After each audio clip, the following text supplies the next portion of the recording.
Welcome to 6-month spotlight. So kasama natin ngayon mga champion ng 12 under player CGL team. Okay? Introduce yourself. Anong name mo? I'm Josh Nino Zamora.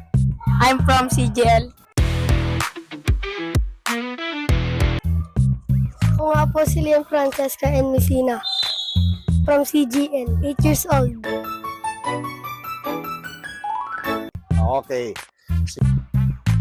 Lakas ako, coach. Ulitin mo. Naintindihan mo ba yung ano? Sige. Kung meron kang superpower sa basketball, ano ito at paano mo gagamitin? Kung may superpower ka daw sa basketball, paano mo ito gagamitin? Ano, coach?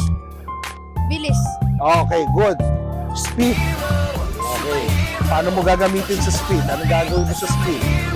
Tatakbuhan ko sila, coach. Okay, pag fast break, tatakbo ka na mabilis. At saka, pag nag-press yung kalaban, pag mabilis ka, mahirapan silang matrap ka. Tama? O sige, next. Next. Kung ang team nyo ay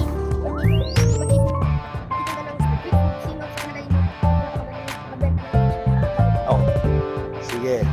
Kung meron ka daw, kung yung team nyo magtitinda ng street food, okay, ano ba yung mga street food? Fishballs, quick, di ba? Mga ganon. Sino sa palagay mo ang pinakamagaling magbenta at bakit? Si Daniel. Paano mo? Si Daniel. Bakit si Daniel? Januel. Januel. Bakit si Januel? Sabi niyo po sa akin, siya daw. Sige. Siguro magaling makipag-usap si Januel, no? Tsaka malakas ang boses. Kaya magaling siyang magbenta. Okay? Sige, next. Next question. Hawakan nyo na to. Next. Second question. Kung pwede kang mag-hire ng celebrity na magiging water boy o water girl nyo for a game, sinong pipiliin mo at bakit? Si ano, coach?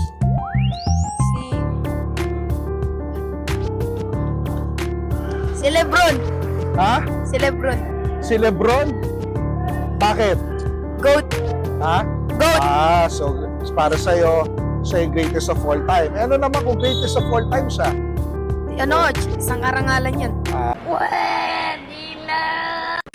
Nama, kasama mo siya sa team na waterboy, ganon. O sige, next question. Okay. Anong pagkain ang hindi mo kaya tanggihan? Ano? Gulay. Gulay. Ano paborito mong gulay? Ano? Kalabasa. Totoo ba yan? Kumakain ka talaga? Pwede na. Sige. Okay, last question. So, makain daw si Jess ng gulay. Okay? Next. Last. Iyon.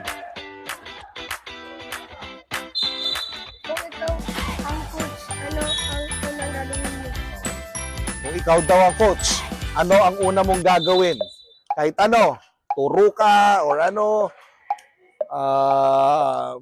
turuan mo sila. Kahit ano, anong gagawin mo pag naging coach ka? Una mong papagawa.